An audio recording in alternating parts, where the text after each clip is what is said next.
বাড়িতে আছে রান্না পুজো। মিষ্টি এটা। মর্নিং এভরিওয়ান, হোপফুলি সবাই ভালো আছো and welcome to my another blog. আজকে তো আজকে কী বার? আজকে মঙ্গলবার 17 তারিখ সেপ্টেম্বরের। আজকে আমাদের বাড়িতে আছে রান্না পুজো। বেসিক্যালি তো আজকে বিশ্বকর্মা পুজো।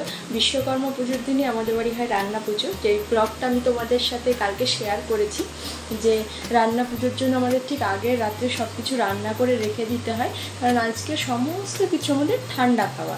মানে আমাদের বাড়িতে আজকে উনান বলুন, গ্যাস বলুন, কোনো রকমের আগুন জ্বলবে না বা রান্না হবে না।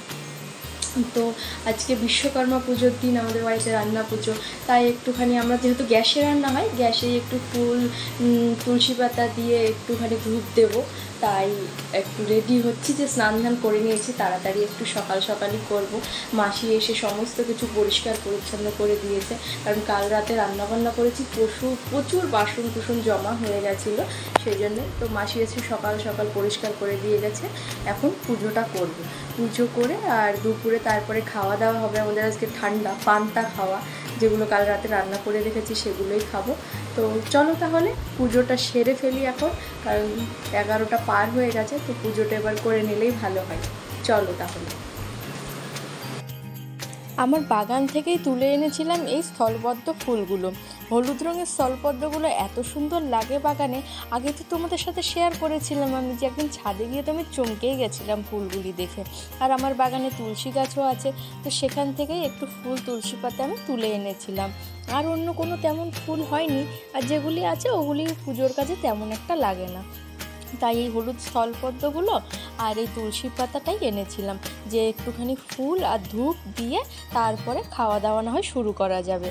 যার জন্যে সব কিছু, যাতে সব কিছু রান্না হয়, তার প্রতি এইটুকু তো আমরা মানে শ্রদ্ধা তো দেখাতেই পারি।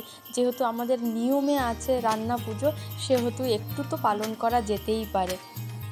সত্যি কথা বলতে বিয়ের আগে আমি কখনো করিনি, বা সেইভাবে আমাদের এই সাইডে তো হয় না। আমার ভাই থাকতো ডায়মন্ড হারবারে, তো ওখান থেকে পড়াশোনা করতো, তো ওখানে খুব বলতো যেখানে রান্না পুজো হয়, ওদের ইনভাইটও থাকতো, ওখানে সমস্ত কিছু আমিষই হয়, তো ওর কাছে শুনতাম, বেশ ভালোই লাগতো। কিন্তু এখানে বিয়ে হয়ে আসার পরে এই বাড়িতে দেখি রান্না পুজো আছে, তো আমি ওগুলো শোনা আছে বলে বেশ ইন্টারেস্টিং লাগতো, তাই আমি প্রত্যেক বছরই করি। তো এই বছর তোমাদের সাথে শেয়ার করলাম। আর এখানে সমস্ত খাবারগুলো আমি রেডি করছিলাম। এখানে ছিল এই যে পান্তা ভাত, কাল রাতেই ভাত করে ভাতটা ঠান্ডা করে জল ঢেলে রেখেছিলাম। ভাতের ওপরে দিয়ে নিয়েছিলাম সর্ষের তেল, আর এখানে ছিল আলু সেদ্ধ। পান্তা ভাতে সর্ষের তেল কিন্তু লাগবেই। আর নিয়েছিলাম আলুর তরকারি, এখানে আলু ভাজা ছিল, আর এখানে ছিল 5 রকমের ভাজা। কালকে তো দেখিয়েছিলাম তোমাদের, ফুলকপি ভাজা, পটল ভাজা, আলু ভাজা, আর ছিল বরবটি ভাজা আর উচ্ছে ভাজা। এগুলো সমস্ত কিছু সাজিয়ে গ্যাসের সামনে রেখে তারপরে সবাই খাওয়া দাওয়া করব। পান্তা ভাতে কিন্তু ভাজা লঙ্কা আর কাঁচা লঙ্কা যাই বলুন, লঙ্কাটা কিন্তু বেশ ভালোই লাগে। একটু সর্ষের তেল, লঙ্কা আর লবণ, এটা হলেই তো পান্তা ভাত আমাদের বাঙালিদের আর কি লাগে বলুন। এই গরমের সময় পান্তা ভাত যেন অমৃত। হালকা একটু টক টক ভাব আসে, ভাজা দিয়ে আলুর তরকারি দিয়ে জাস্ট অসাধারণ লাগে। তোমাদের কার কার বাড়িতে এই রান্না পুজো হলো আমাকে কিন্তু কমেন্টে অবশ্যই জানিও। আর পান্তা ভাত খেতে কার কার ভালো লাগে, আর কী দিয়ে পান্তা ভাত খেতে ভালো লাগে, এটাও তোমরা কিন্তু আমাকে কমেন্টে জানিও। আমার কিন্তু পান্তা ভাতটা বরাবরই আলুর তরকারি দিয়ে খেতে ভীষণ ভালো লাগে। আর গরমকালে তো 2-3 দিন খাওয়া পড়েই যায়, মানে এত বীভৎস গরম পড়ে, পান্তা ভাতটাকে তখন স্বর্গ বলে মনে হয়। এই যে এটাকে আমরা সাজিয়ে নিয়েছি, এবার সবাইকে দিয়ে দেবো।